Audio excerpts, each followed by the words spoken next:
Funding for this program is made possible by Highmark Blue Cross Blue Shield. Thank you. Jehovah, we come to you today to thank you for this meal. Sharing a meal is the most basic of human needs and comforts. What's for lunch? We have grilled chicken breasts, baked potatoes with broccoli. Yes, I think I'll do mac and cheese. And we also have yams. Yeah, mac and cheese. More peanut butter. But for too many of us, that everyday question, what's for lunch, has no easy answer. In Western Pennsylvania, 300,000 people are food insecure. That means that they don't always know where their next meal is coming from. So it's been times where, it's been hard to kind of keep food on the table. I have learned how to be sparing. Imagine what that feels like. This crisis is not only about money, it is also a problem of geography and access. Clarendon is a food desert. The grocery store's closed up. You have to go far to get healthy stuff. We also talk about food swamps. Those are communities that do have food available, but it's typically fast food or unhealthy food. In our land of plenty, where a fast bag of food can be found most anywhere, there always have been hungry people. And I seen the suffering of people. And then came the pandemic. Each one of those was a family. You know, you don't want people to know that you're going through. It was a giant spotlight and a wake-up call. In this richest of countries, people woke this morning to empty shelves. This is the story of families who struggle to fill them and of many neighbors working to help. In pantries, on farms. We're able to donate enough apples to feed 25,000 households. In community gardens. I think we have to learn how to feed ourselves. So if we don't get this right, every aspect of our lives will be affected by this. Many families can't afford healthy food, and some can't get to it.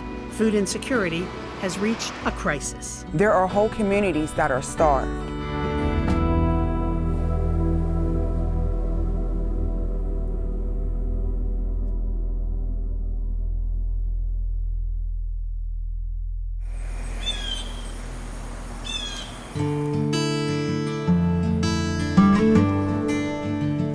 How's your arm?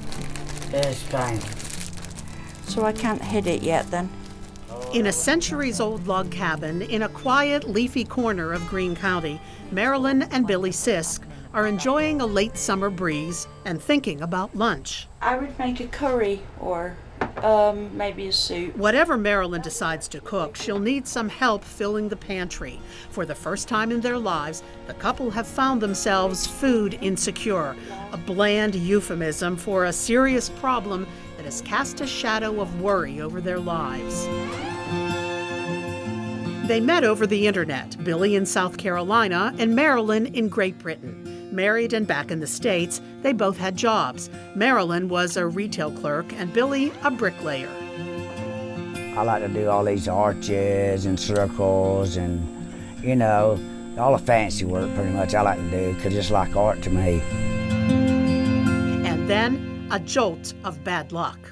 We had a car accident. We got rear-ended while we were stopped at a red light, and he literally wrecked his rotator cuff. Billy is now on disability, and Marilyn has a bad back. So we've gone from being a two-working, two-wage family to relying on benefits. The last 2 years has just been horrible for me because I can't do nothing. Today, Marilyn will drive a few miles from home to get help. She will have lots of company. The Corner Cupboard Food Bank provides hundreds of food boxes every month. On this day in August, Marilyn waited in a line that stretched across the Greene County Fairgrounds. Rebecca, you need a bread? Yes, thank you. Last year, when we were trying to get his disability We had not 1 penny coming into the house. We just went to one car. We really pulled the belts in.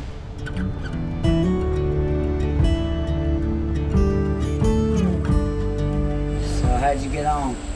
A lot of people there? Yeah. Here, you can carry these 3 bags in with your, Carry those in, your for left sure. hand. We have beans, peanut butter, corn, 2 corn. For 2 years now, we've had to learn how to survive. I mean, people think, they see what we live in and they think, oh, they're all right, they're all right. 2 green beans. You've still got to pay your bills, regardless of whether you've got an income coming in or not. So we always make sure that what's owed is paid first. Vegetable soup. You have to have the internet here because there's no service, no cell phone service to speak of. Fruit and nut mix. So the phones only work through the internet. UHT milk, that lasts. So food comes very far down the line. The boxes held enough food to keep Marilyn and Billy fed for weeks. Cereal for breakfast and bread for lunch and canned beef for dinner. Just enough to give them one less thing to worry about. So yeah, these food banks, they are a godsend. Especially to people, young unmarried mothers, things like that. They survive on these things. They need them. It can happen to anybody.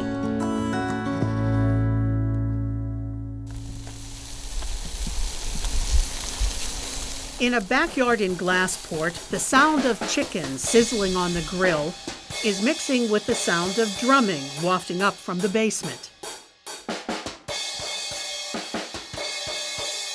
While Veronica Baker tends to Sunday supper, her son DeMarcus is getting in some noisy practice. It doesn't bother me. I don't mind it. A lot of times, I enjoy it. You trying to let me get that itty bitty piece right there? This early fall afternoon found Veronica and her children in some of the most difficult times they'll ever face. Veronica, a single mother, has breast cancer, a health crisis made worse by food insecurity. You have a secure income and you think you're okay, and then out of the blue, you're not okay. You don't know how you're gonna feed your family. A year ago, this family was thriving. Mom working as a medical biller, daughter Triana finishing her senior year of high school, and DeMarcus playing in a band. And then the cancer and the fear that came with it. For the most part, I tried not to show it. What followed was a cascade of events that hit hard. And I have to call off and go to chemo, or when I have to do testing or anything like that, that shortened my hours. Smaller paychecks mean less money to buy food, which, for a cancer patient, has to be the right food. They said if you switch up your diet, that does help you fight cancer. They cost so much. It don't make any sense that the healthier food costs more than the food that's not healthy. We have tomato sauce, soups. Veronica is loading up on groceries at the Healthy Food Center at Allegheny General Hospital. She was referred here by her doctors, a kind of healthy food prescription based on the understanding that food is medicine. So these are always a little bit different, but it looks like we got nice cantaloupe, some onions, potatoes, cucumbers. The food she'll take home will help fight her illness and feed her kids. So that stretched out my food for us, because that way when I am coming up short, that helped me out where we're able to keep food in the house. I would feel less than a parent not to be able to feed my kids. That would make me feel really bad.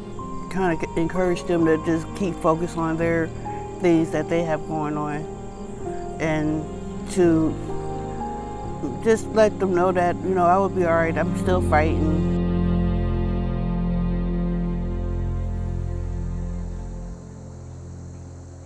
Among the most dramatic images from the early days of the coronavirus pandemic were the lines of cars inching their way toward the food bank. The scenes were alarming, but those on the front lines know that food insecurity has long been a major problem in our community. There's so many people who are struggling. The mission of the food bank was so important to me that no child goes to bed hungry, that no senior has to choose between buying medicine and buying food. That dilemma is part of daily life for as many as 300,000 people in Western Pennsylvania. About a third of them are children. In Duquesne, the Greater Pittsburgh Community Food Bank is moving millions of pounds of fresh and packaged food through its massive and chilly warehouse. From here, the food is trucked to a network of smaller food pantries in both urban and rural areas. The goal is to close what the food bank calls the meal gap, which reflects how many households go without any one of the 3 healthy squares a day: breakfast, lunch, or dinner. When the food bank started keeping track in 2015, the gap in Western Pennsylvania was 54 million meals that never got to a family's table. Since then, the food bank has been able to supply 35 million meals a year, but there's still a great need. You know, there's so many people who could very easily, with one car repair, a medical bill, any other kind of extra expense, will find themselves in line. And it's not just about money. And that was a very, very limited view of what food insecurity means. Audrey Morrell directed a study called the Food Abundance Index. It took a comprehensive approach to the ways in which Pittsburgh's neighborhoods are cut off from healthy food. But when we started really pulling back the layers and looking at it from the complexity that it is, it really means paying attention to not just food sources, but food policy and food access and health and well-being. And that means providing the right kind of food where it's needed. So we want quality food, we want fresh food, we want healthy food, not just any food. 412 Food Rescue is a nonprofit whose volunteers retrieve and then share food that would otherwise be wasted. Their trucks arrived in the city of Clairton around the same time the coronavirus arrived. Let's see. Oh, onions look like. Okay. Oh, potatoes. Those are some nice looking potatoes. I'm glad I stopped actually, because this is nice food. I was coming up for my nieces. They're single parents. People deem this as, you come up here, it's a handout, but you never know what situation may arise to where we might all need help. Early summer brought spikes in coronavirus cases up and down Western Pennsylvania. In Erie, Allegheny Health Network joined with the local pantry to get food to those quarantined after positive COVID tests. They don't know how they're going to go out and get food for their children because the whole family is now in isolation and in quarantine.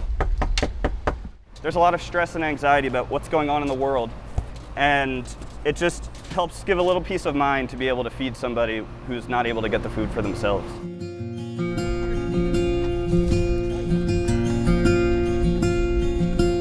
And along with the need comes a stigma. The pandemic landed on even financially stable families, causing layoffs, illness, and isolation. Almost overnight, we saw a dramatic increase in the number of people in need of food assistance. They were coming to our front door. They were asking for help. They were desperate. In the 12 months before the pandemic, the food bank distributed 40 million pounds of food. During the first 3 months of COVID alone, the food bank already had provided 25 million pounds. Each one of those cars in that long line was a family whose livelihood and whose sense of well-being had been disrupted. You know, I can remember growing up, and Sunday dinner was really a family time. It was a time for us to all sit down and gather and make connections. Those are part of the building blocks of who we are as families. Imagine what it means when families can't provide that, when parents can't provide that for their children. Imagine what that feels like. The hunger has been around us all along. The pandemic made us take notice. I see it as the alarm clock went off. There have been people who've been crying for this. And there's no reason in this country that people should go to bed hungry. For Melvin Long and his family, there will be fresh food on the table. So you know what we're having for dinner today? We're going to have potatoes and onions.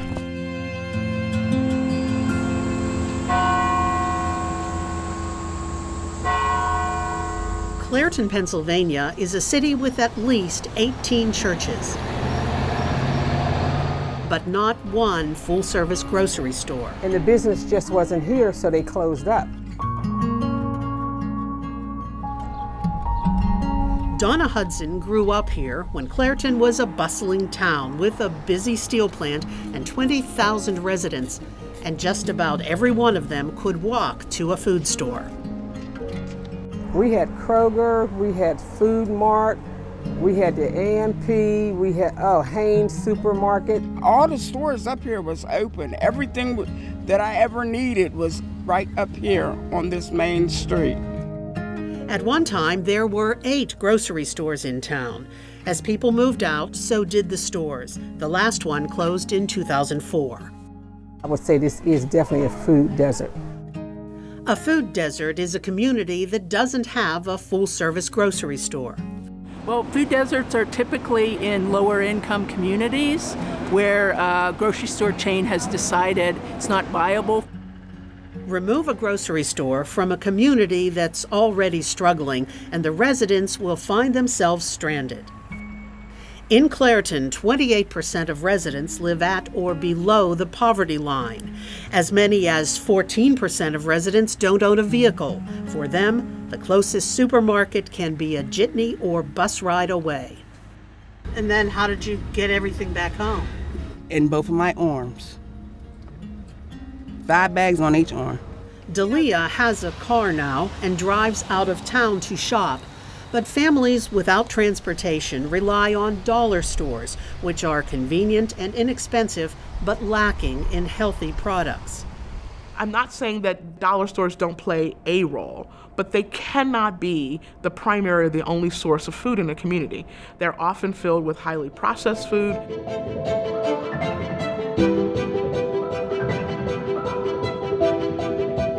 And to make matters worse, food deserts often are adjacent to food swamps, communities with few or no grocery stores, but many fast food outlets. Within $5 to $10, you could feed a family, but the problem is the nutritional value.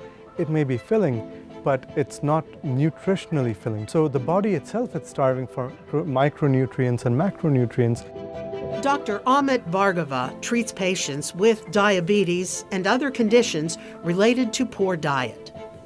Patients may present with obesity, they may present with hypertension. We can tell a patient to eat more fruits and vegetables, for example. But if they do not have access or limited access to fruits and vegetables, then they're not able to do so. He's especially worried about children who grow up in food deserts. Children's palates are being damaged because they're being exposed to certain foods that they get accustomed to. When you are exposed to this early on, I think that becomes your way of life and perception of what eating should be like. Put one on your plate just to make it look like you're eating. Veronica Baker knows her son is a picky eater, but since her breast cancer diagnosis, both her children are learning the importance of healthier meals. There's a huge difference when you have any type of cancer and eat healthy. Okay, so could you use a box of fresh produce, just an assortment of fruits and vegetables? And eggs. So if you want to look at food as medicine, the staff here are the pharmacists, and they're counseling and teaching about the medicine. All right, and our canned fruit here, you get to choose 4 of these. I've seen my patients who have been diabetic who are no longer diabetic because they've changed their diet, they've got access to better food, and they exercise more. That kind of help is essential, not just in hospitals, but in food deserts. Big supermarket chains say they can't survive in towns like Clairton. People here are finding other ways to solve the problem. Okay, is there anything else that you would like? That's it? The nonprofit Produce Marketplace is one example. Community groups joined forces to raise money to bring nutritious food to Main Street. I would use the word fresh. Whether it's fresh fruit, fresh vegetables, fresh cut cheeses, no soda pop, no chips, no candy, nothing like that. We're just filling in the gap of freshness for all of our residents. A few blocks away, people are bringing healthy food to Clairton in another way by growing it themselves. And these are called what again? These are called pole beans. Madge Bristow Norman is tying up beans in her plot at the Clairton Community Garden. As I grow my garden, I will share my garden, because there are those that don't have the means to get a nice, ripe tomato.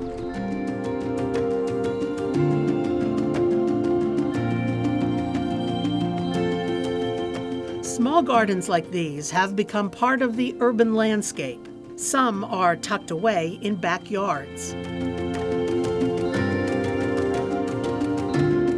These ones right here are purple cayennes.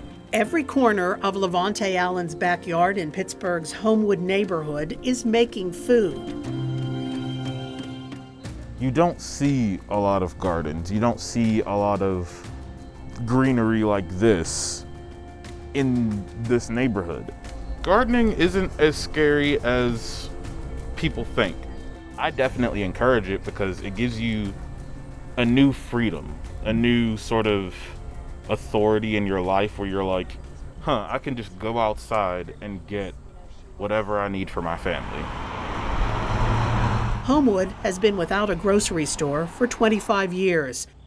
You might call this greenhouse an oasis in the middle of a food desert. We say food apartheid because it supports systematic injustice towards Black people and brown people. Raquib Bey is standing in a green space that only 3 years ago was a blighted vacant lot. The Homewood Black Urban Garden acquired the land from the city of Pittsburgh and got to work. It took us all that season just to keep the brush down. We started planting last year, and this year we'll be planting all year long. I love okra, not only for its pods, the vegetable itself, but the flower. My younger children, since they've been doing this since they were toddlers, is they have a love for the food that they grow. And last year we started with 2 beehives, and this year we had 4. All of it is tended by volunteers from the neighborhood and then sold to the community at a weekly farm market. They have the best collard greens in the city. The group plans to open a nonprofit grocery store here in 2021. It will be another example of what resourceful people can do when they work together. We can't always rely on outside entities to help us. We have to take community responsibility and leadership ourselves.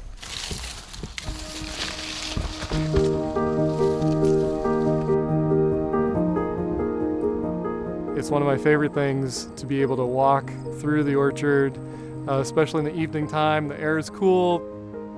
Steve Johnston is the 6th generation to live on Apple Castle Farm in Lawrence County.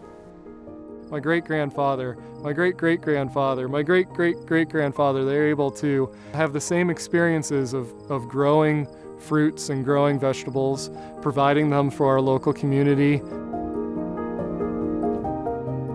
Apple Castle is one of 40 farms that donate fruits and vegetables to the Greater Pittsburgh Community Food Bank.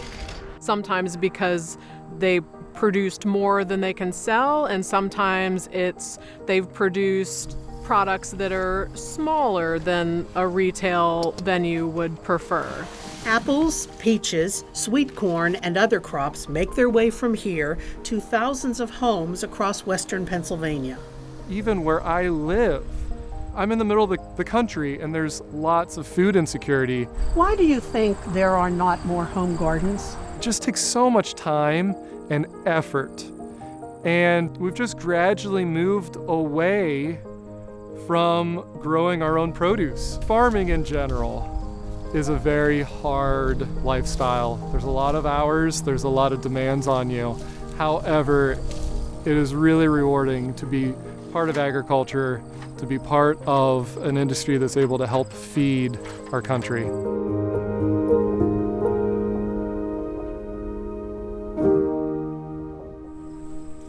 Here's a big good one. In Carmichael's Greene County, 6-year-old Ibby Kelly and her mom are in their garden picking tomatoes.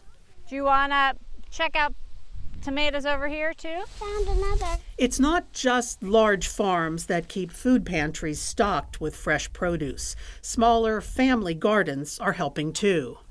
We have 105 acres, and this is just our quarter-acre garden that we use to raise food for our own freezer through the winter, and then enough extra plants that we can share. There's one right over here that's the darkest one of all. And so more than anything, I want to be able to teach my 2 daughters what it is to share and support others. You got it. It is likely that vegetables grown in this garden will one day be on dinner plates in that log cabin a few towns away. While lunch was cooking on the stove, Marilyn was painting a landscape mural. It's been a way to bring in some extra money during lean times. It was only the painting that kept our head above water. And if there comes a time when even the painting income dries up, Marilyn and Billy know their community will be there to help. I won't say we would starve to death without them, but they are a big help to us, a very big help. For generations, artists have captured the warm, essential bond between family and food. Food is much more powerful than just nutrients. You know, food is community, the ability of people to be able to gather around food. In our country, there's more than enough land, more than enough sunshine and blue sky to grow the food, and more than enough helpers to feed every one of us. We don't need to produce more food, we just need to be better at distributing it, getting it into the hands of people that need it. It's living into what we're called to be and do in loving our neighbors.